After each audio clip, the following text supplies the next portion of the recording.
All right, we'll go down here. This is just on the south side of the south of my place on the river. I don't think I've ever filmed this and put it on here yet, but it's pretty nice. It's really pretty. Boy, it sounds amazing. I don't know if y'all can see this. Let's see, I'll zoom in.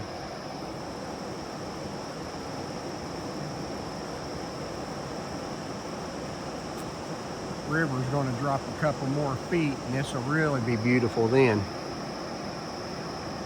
I'll get some more pictures here in a little bit.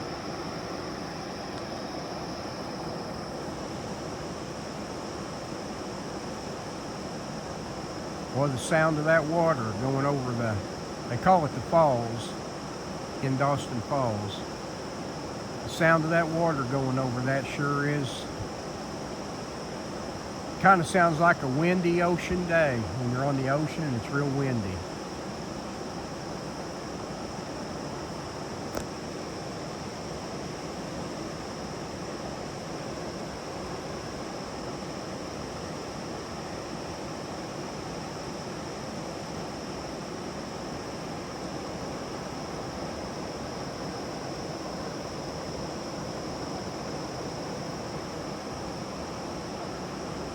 All right, here's the boat ramp in Dawson.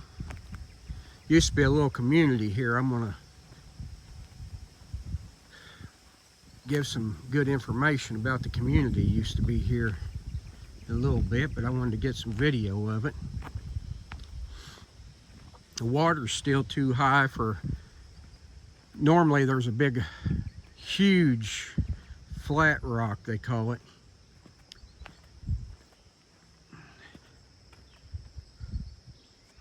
Big flat rock, you can almost start to see it.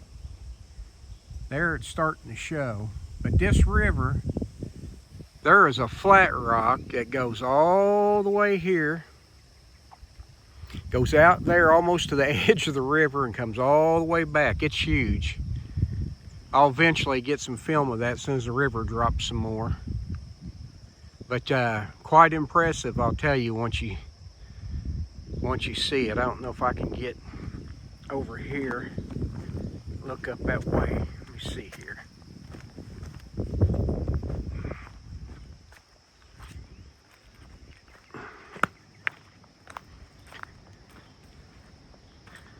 And a lot of people fishing. So this whole area that you're looking at right now is a flat rock. Some of it showing through, as I said. And this up here is the falls. But right now, normally that water comes off that falls. It'll be falling off there at least 4 feet.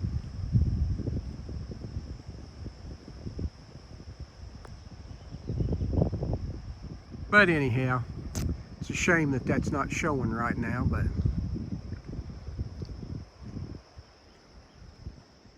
hard to imagine this whole thing I'm showing you is just a big rock out in the river. And then that river goes around it on the far side there. Then this is the whirlpool. Because of that river comes down on that side real strong. And then it goes this way, of course. And that causes a big swirl right here. That causes that river to swirl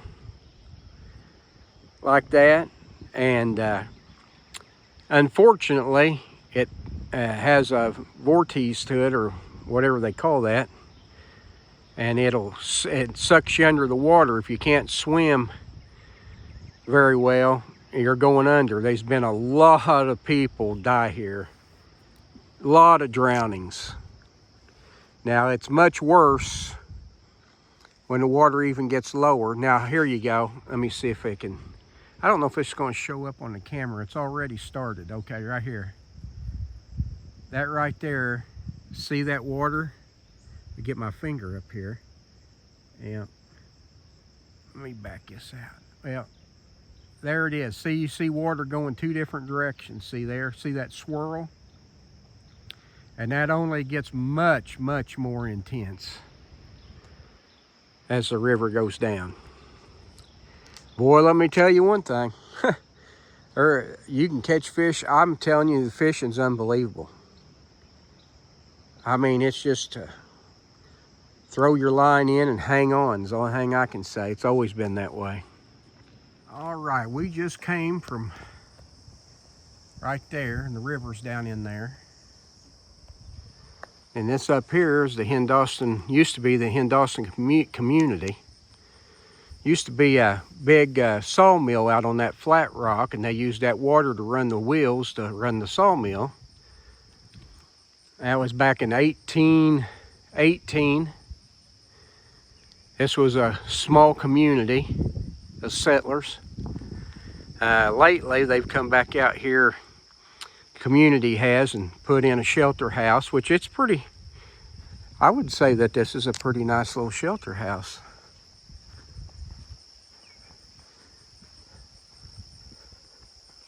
This hasn't been here very long. They just built it a couple years ago, I think. Boy, it's a nice little spot though. Way out in the country here, south of the same river I live on, except just a little further south. You can get in my place and take the boat and float down here.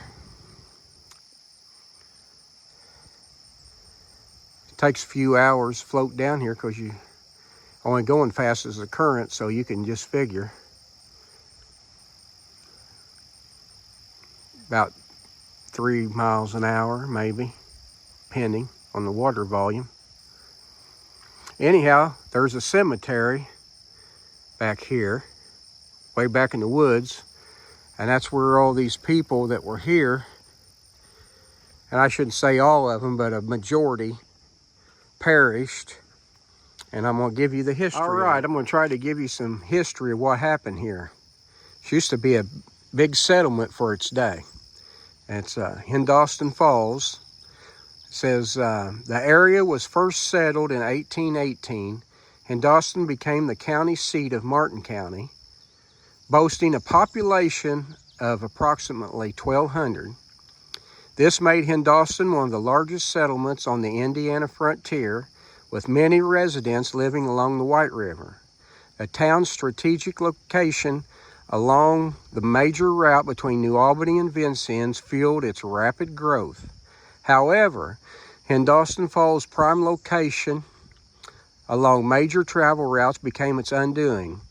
The constant influx of travelers and new settlers exposed the town to what was most likely cholera, combined with other illnesses like yellow fever.